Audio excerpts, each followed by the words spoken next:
Hello po mga kababayan, kamusta po kayong lahat? And once again, welcome back to another episode of Simply Talkies Vlog.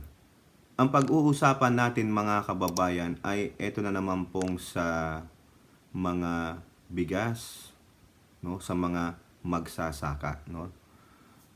Dalawang topic po ito kasi nagkaroon po ng council meeting kahapon ng presidente sa mga ahensya ng pamahalaan, lalong-lalo na sa National Food Authority.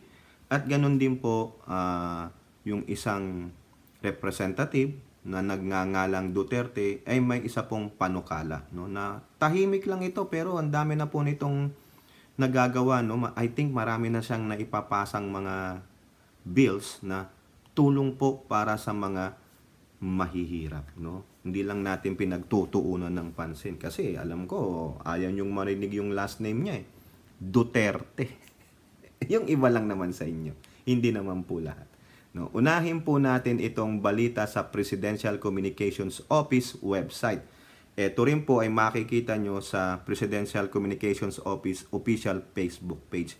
Meron pong link doon, i-click nyo lang yan. Mababasa nyo na yung buong balita. Now, kung ayaw nyo namang basahin yung buong balita, let me do it for you, no? Para naman, ako na lang tagapagbasa nyo ng balita. At pasensya naman po, no? Doon po sa ating mga followers and subscribers na naka-notify on na panay po ang pop-up ng ating video. Kasi po kailangan nating gumawa ng ganito para mabigyan natin ng awareness ang ating mga kababayan. No, lalong-lalo na yung mga busy sa kanilang mga trabaho, sa mga OFWs, mga modern heroes po natin. Mabuhay po kayo. Alam ko po ang mga pinagdadaanan yung hirap, lalong-lalo na sa pagkawalay ninyo sa inyong pamilya, at naway lagi po kayong ingatan ng ating Panginoong Diyos, no? At sana mo itong darating na December, sabi nga nila, sana maging masaya ang ating bear. Malapit nang matapos ang September. O, di ba, Caitlyn? Malapit nang matapos ang bear. October na. Beka naman sa December, no? Mabigyan mo ako ng pakpak ng eroplano. Ay, shout out po sa ating mga channel members, ganun din po sa ating mga kaibigan, no, sa The Nomads at sa iba pa. No? At suportahan po natin ang mga vloggers and influencers na pro-admin, whether Marcos or Duterte, no? Kasi yan po ang ating current administration. Kung gusto niyo na maging mag-antay, bahala kayo sa buhay niyo.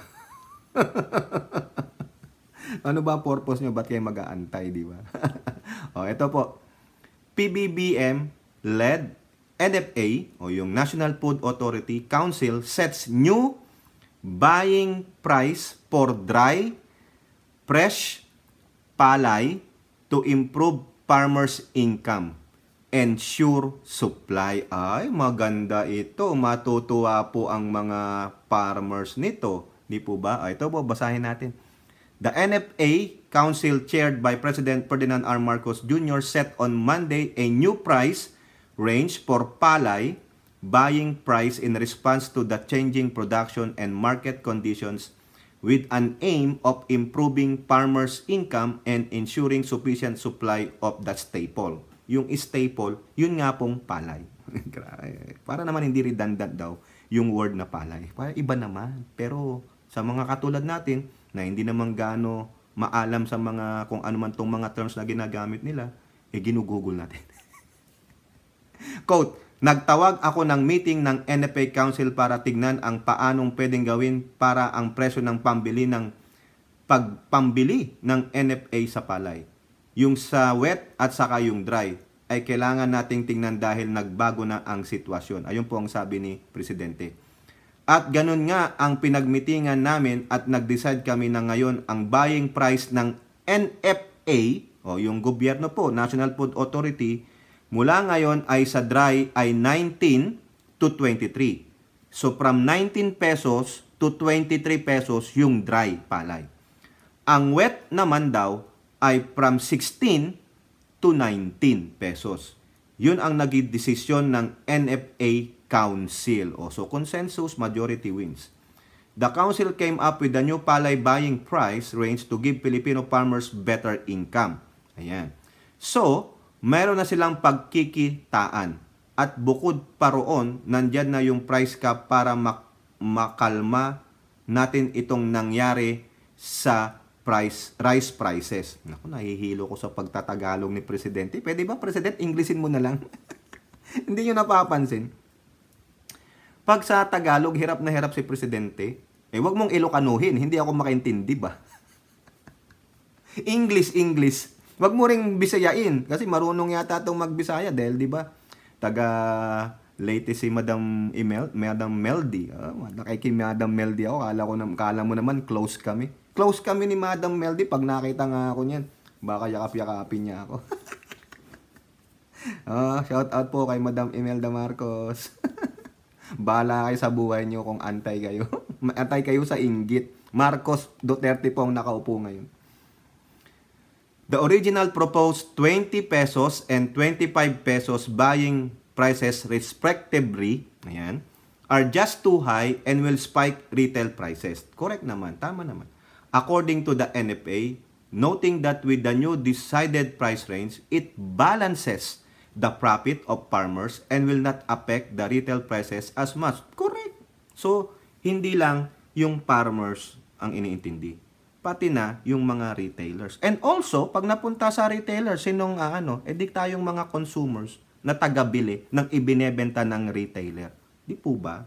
Kung masyadong mataas ang bili, mahihirapan naman itong mga farmers. So therefore, ibabato rin nila yan. Ngayon, pag kinuha ng retailers, saan ibabato yung kita nila? Di sa atin, tayo ang endpoint. Di ba? The agency said that if new buying price of dry palay is at 23 pesos daw po, the procurement fund needed will be 15 billion at the maximum. While if it peg at $25, it will, $25, 25 pesos, 16 billion will be needed for palay procurement. Masyado nga pong mataas, masyadong mahal. And to ensure that the imported rice will not enter the market since it should only serve as a buffer, NFA said that based on its earlier discussion, the buffer is only for the poor. Uy, ano ibig sabihin yan? Ibig sabihin, hindi daw papasok sa merkado yung mga imported rice. Ilalagay nila sa buffer stock, which means sa inventory. Ngayon, yung daw buffer or inventory na yon ay para daw po sa mga mahihirap. Ano ibig sabihin? Yung mga hindi maka-afford. Siguro, ibibenta ng mas mura. Lalagay NFA rice mas mura. Di ba meron po niyan yung NFA rice na na parang subsidy sa mga retailer binebenta. O baka ibebenta sa kadiwa. Yun lang po yung aking opinion. Correct me if I'm wrong, no? It promised to supply poor households and take that out of the demand side of the market so that it can be put less pressure on the price in the market. Stressing that buffer is not going directly to the market but to the poor. Okay. At the same time, the NFA said it's also looking at providing physical rice stock instead of cash assistance. Pwede naman yun. Kaysa naman yung pera-pera. Baka kung saan paggamitin. Di po ba? For its part, the Department of Agriculture said it would support the NFA proposal but a level of 23 pesos a kilo. Ayan. Napakaganda naman yan. So, 19 sa dry, 23 sa wet. Okay? The agency added that at 22 pesos or 23 pesos, farmers are satisfied with it since they are now being paid 16 to 19 pesos. DA noted that 25 is just too high. Asked by the President on the influence of NFA's buying price as well as the public reaction, the National Economic and Development Authority Chief said Arsenio Balisacan said that at the farm gate level, the NFA procurement will be concentrated in areas where there is excess supply relative to local demand. In that case, it can help elevate farm gate price. Yun po yung sabi ni Balisacan. Ibig sabihin, yung farm gate price ay tataas. So, kikita yung mga farmers. Hindi tulad nung dati, yung mga traders, binabarat yung mga farmer. So maganda po yan, no? At least kahit papaano, humahanap pa rin ng pamalaan, no? Kung ano po ang solusyon na makakapag-serve sa atin na mabuti. Yung price cap, marami rin ang umaayaw, no?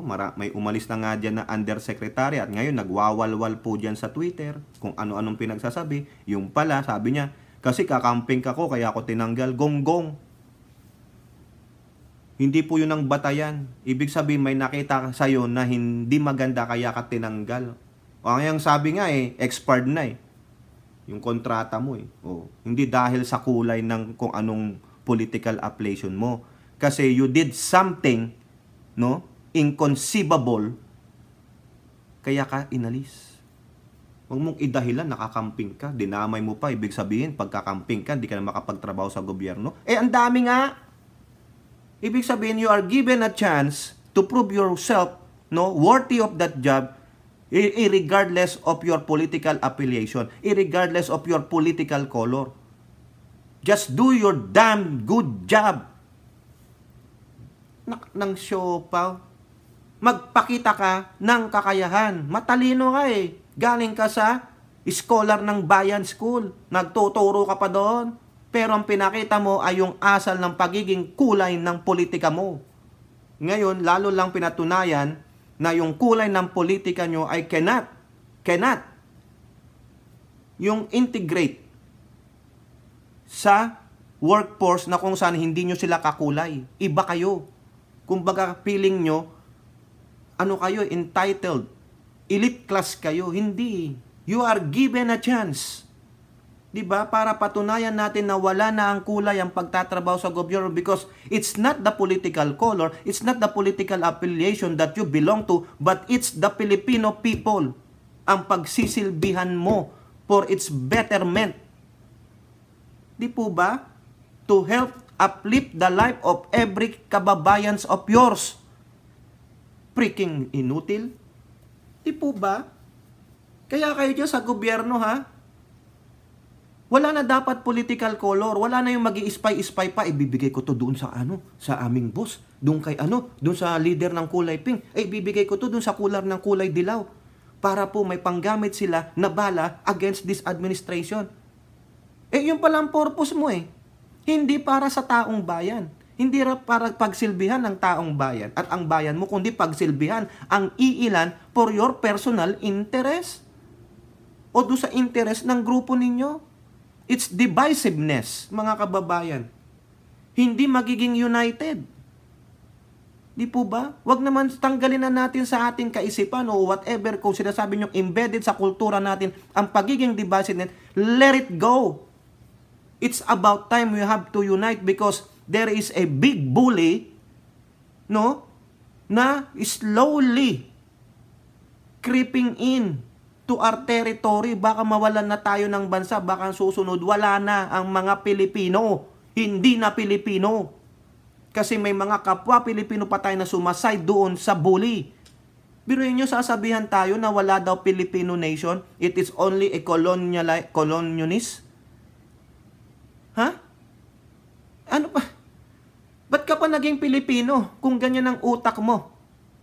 Dapat ang sabihin nyo are words of encouragement to us para mag-unite tayo, hindi to divide us lalo. Anak ng siopaw naman, naturingan kayong mga personality. Nasa media kayo. Nasa politiko kayo, mga gobyerno kayo. Matataas ang pagtingin ng tao sa inyo. But, you cannot give a word or statement that encourages people to unite. Even na sinasabi niyong kayo ay makabayan, makakatipunero kayo, pero nasaan ang isang mensahe ninyo that will trigger us to say, yes, it's about time to unite. Wala What you are giving us is purely words of divisiveness. Yung pagkakawatak-watak lalo. Watak-watak na nga ang isla natin. Pati ba naman tayo? Wawatakin nyo pa? Dapat nga magkaisa tayo ngayon dahil merong isang bully doon.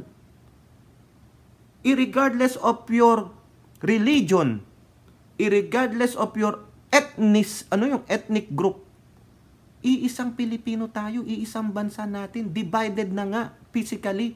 Bakit i-divide pa natin ang pagka-Pilipino natin?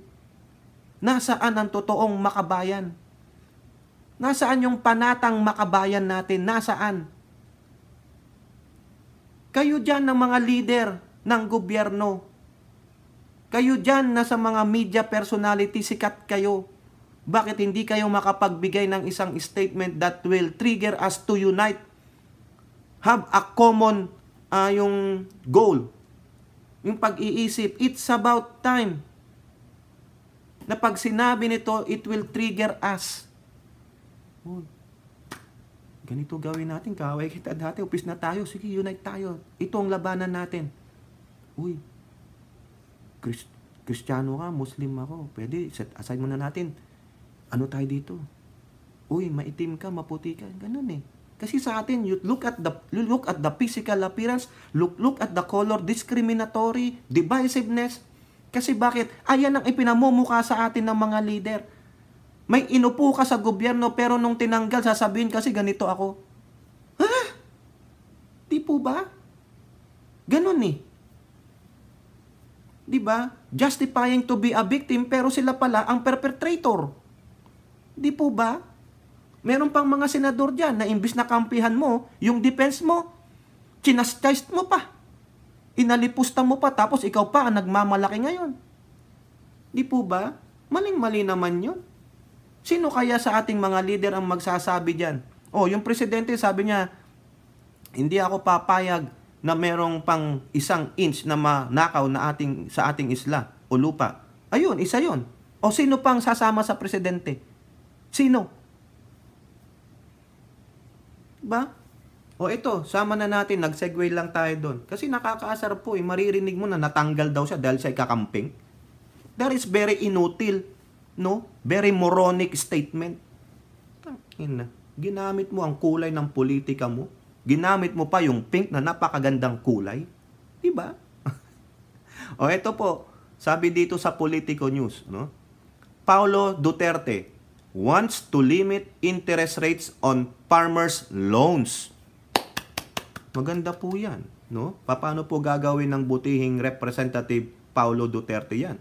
Davao City Paulo Duterte has introduced a measure seeking to protect small farmers from usurious. Naku, ito na naman tong balita na to. Usurious, yung U-S-U-R-I-O-U-S. Usurious, no? So, ibig sabihin po niyan, mukhang plural po yung ginamit niya, pero yung sinasabing usurious o usurers, no? Pasensya naman sa ating pronunciation. Ano po tayo? Bulol. Usurers, ito po yung mga tao na naglilend ng pera, pero nagbibigay ng mataas na interest. Yan. Yung tawag diyan, in short, mga loan shark. Di po ba napapanood nyo yung mga K-drama nyo? Di ba? Ang laki ng utang ko. Nag-loan kasi ako. Tapos yung napag-loanan niya, loan shark. Di po ba? Tama, mali. Yung usury, no? U-S-U-R-Y, ito yung illegal action or practice of lending a money at a higher rate. So, ibig sabihin, pag nangutang ka ng 100 piso, magkano ang interest mo? 100%. E di ang utang mo ngayon, babayad ka 200. Ano pag di mo mabayaran, patay ka. O, di ba doon sa mga K-drama, ano ginagawa? Alang yan, nanonood ng K-drama, ay maganda naman po. No? Yun nga lang, masakit mata ko dahil kababasa nung mga, yung caption. No? Shout out Blackpink. Sino ba yung mga kilala kong mga artista? Yung sa yung Alchemy of Souls. Saka yung may maganda kami napanood ni Mrs. Kalimutan ko, about gods, no? God sila pero love story. Ito po sabi ni Representative Paulo Duterte. Quote, "It is disheartening that regardless of the invaluable contribution of the farmers to the country's food security, they remain to be living below poverty line." Correct po yan. Correct po yan. I-compare ko lang po dito ha. O, pasensya na po. Kung yung mga magsasaka sa ating bansa ay sila pa ang mahihirap, hard labor po yan. Biruin nyo, kung meron man sila, kung wala silang modern equipment, yung mga traktor, ganyan, ano gamit? Si kalabaw, o di kaya magtanim ay di biro, maghapong kang nakayuko, forever na po yan. Pero po dito sa western countries, just like this one sa California, dito sa lugar namin, ulit-ulit ko, we are in a farming area. Kung sino yung may-ari ng lupa, no? Acres po yan. Malalaki, hindi po kapiranggot na lupa yan. Hindi lang yung parang maglilibing ka ng 6 na patay na manok o baka. Hindi. Malaki po. Kung sino yung farmer dyan, yung may-ari ng lupa, siya po ang mayaman. Sabi ko sa inyo. Paano ko alam? Kasi nakaka-attend po ako ng parang yung parang Mardi Gras ba? Yung may mga Farmers Day. Makita nyo. Nakaka-cowboy yan. Simple lang manamit. Pero hindi mo alam. Milyonaryo pala. Bakit? Sila ang may makinarya eh. Rerenta sila ng equipment. Mura lang. Tapos, yung mga farm workers. Yung mga nag-harvest po. Makita nyo, papanood nyo. Tingnan nyo sa YouTube. Pero inuulit ko, kung sino yung tinatawag nilang farmer dito, yung farmer hindi po yan yung nagtatanim, hindi siya yung nagtatrabaho. Siya lang yung nagkukuman. Sila po ang mayayaman. Sila ang tagabili ng binhi. Minsan nga ginagamit dito helicopter, yung pang-spray o di kay eroplano, yung Cessna plane. Kikita ko po yan. No, hindi ko lang ma-video kasi alam nyo naman, for privacy. Kaya tama po si Paulo Duterte, no? Na kung sino pa yung mga mahirap ang trabaho, nagbibigay ng malaking contribution sa ating hapagkainan, sila pa ang nasa below poverty line. Kaya nga po, he is proposing a House Bill number 9094, Anti-Usury Against Farmers Act. Di ba, pinaliwanag ko na kanina ibig sabihin ng usury. No?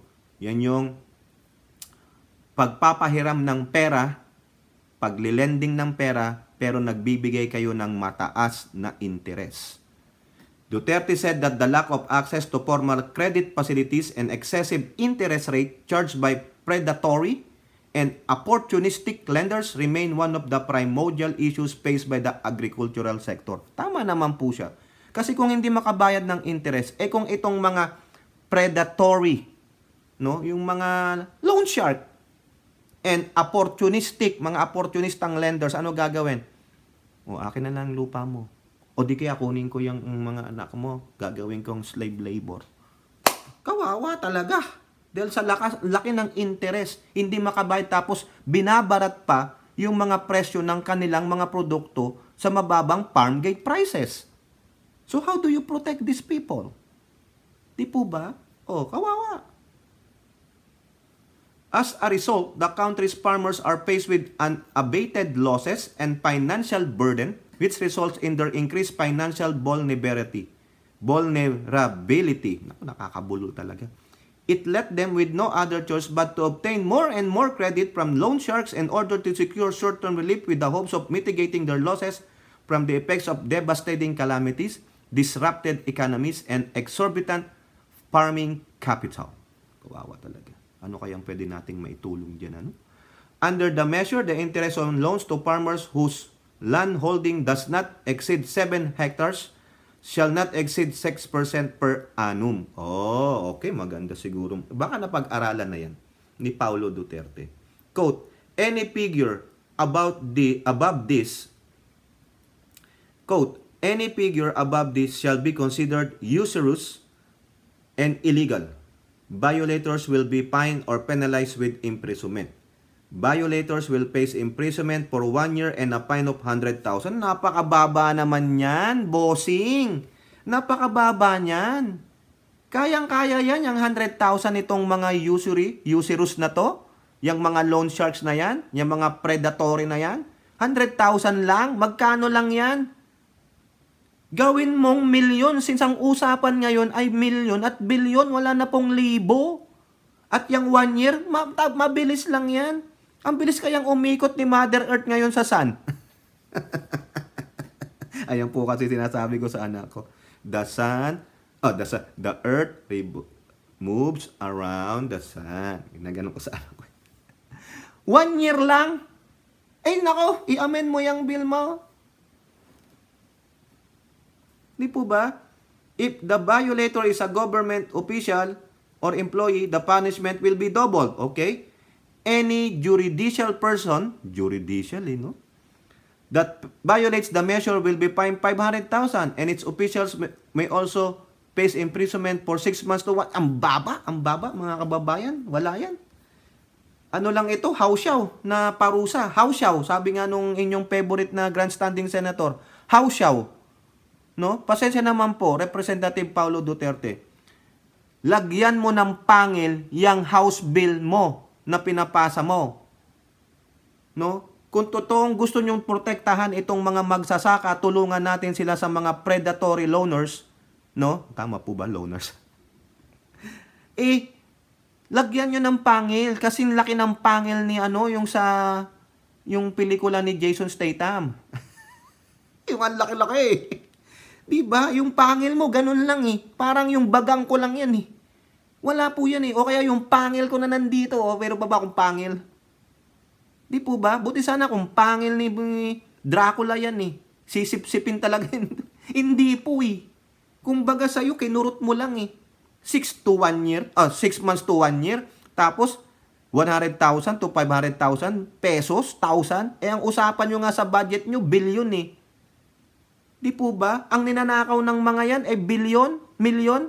Tapos ayo, thousands lang. Ano yan? Tinga? Chani.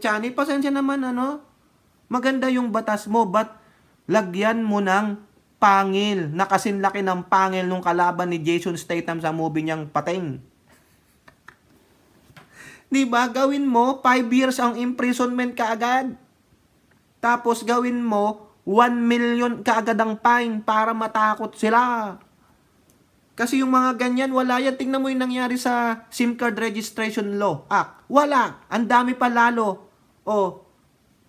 Diba? Kung talagang gusto natin na titino itong mga unscrupulous na kababayan natin, bigyan natin ng tapang, ng hasang, ng tikas ang mga batas na sinusulat ninyo. Hindi yung sinasabi nga ni Rap, how shall? Sabi ng inchik, ni hao, hello. Anyong sayo. Di ba? Representative Paulo Duterte. Naku, wag naman ganyan. Napakababaw na. Libo. Kayang-kaya yan. 100,000, 500,000. Kayang-kaya ng mga loan sharks yan na bayaran. Ibigay lang nila yan dyan sa yung humahatol sa kanila. Marami rin dyan. Di po ba? Yung mga nag-under the table ng mga wala. Patuloy lang. Magiging lang yan. Kunwari, may naipasang batas. Susumi. Pasensya naman po. Nakukulangan po ako. O baka sabihin nyo, di ikaw na lang tokis ang mag-representative. Ay, oo. Bigyan nyo ako ng chance. Pag ako naluklok dyan, gawa ko ng batas, na i-repeal ko lahat ng batas nila, ako ang maggawa. Okay na yung batas mo, i-amend ko. Hindi pala repeal. I-amend ko. Taasan mo yung multa. Lahat yan, taasan nyo ng multa. Hindi na po thousands ang usapan ngayon. Billion na nga eh. Di ba? Bakit billion? Inflation po eh. Di ba? Ibig ko po sabihin, tapangan nyo yung penalty. Kasi pag nakita nila ganyang kalaki ang penalty, putik. Doble, triple. Uy, ingat tayo. So, yung iba, hindi nagagawa ng ganyan. Di po ba? Tama, mali. Pasensya naman po, mga kababayan. O kayo po, ano po inyong masasabi? Comment down below and don't forget to like and share. Hope to see you on the next videos. Bye-bye. God bless.